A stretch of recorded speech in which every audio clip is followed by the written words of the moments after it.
Stormont Dundas of Glengarry.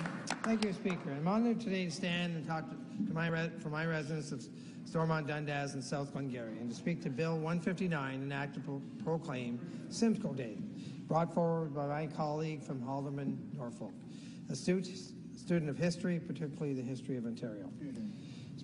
Speaker, our country has much to be proud of and is often cited as the #1 country in the world to live. So let's just think about that for a second. We're living where most people in the world would like to live. Speaker, this did not happen by accident. It's a result of generations of hard-working men and women who came together to develop the Canada that we see today.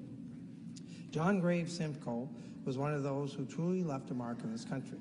He left the relative comfort of England to travel to the hostile land across the ocean, leaving friends and family behind to fight for his country, example followed by many generations of Canadians up till today.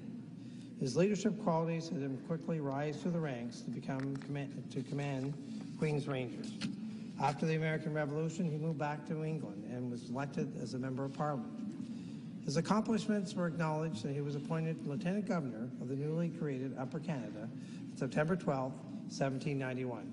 And he quickly set about to create a region that was a model community and one that became the basis of this great country of ours.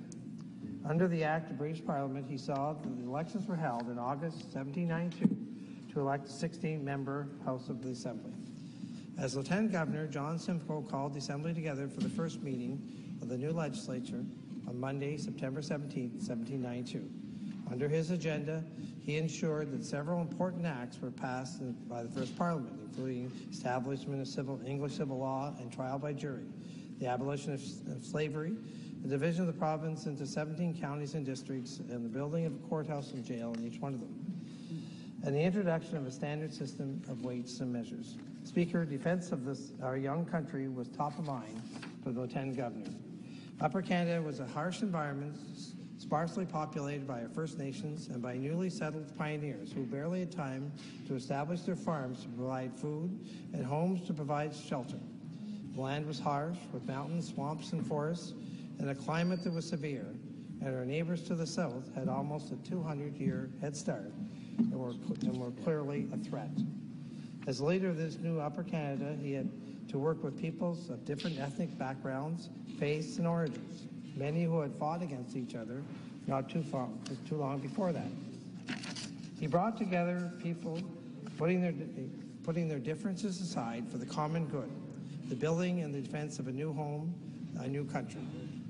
He quickly forged this rough, young nation into a force to be reckoned with, and as history would show, ready to withstand invasion from what many assume be a far superior armed forces. He identified that the capital of what is today's Niagara-on-the-Lake was open to attack and was instrumental in moving it to York, today known as the City of Toronto.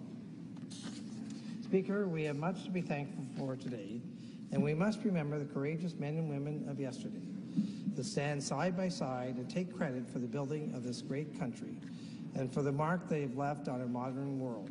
John Graves Simcoe was one of those great Canadians, and we can safely say that he lived his life by the inscription on his family coat of arms, not for self, but for country.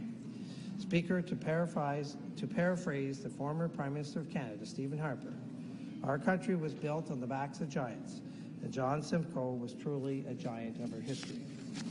We have much to be thankful for and many people to remember.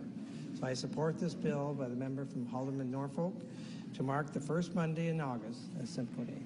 Thank you, Speaker. Thank you.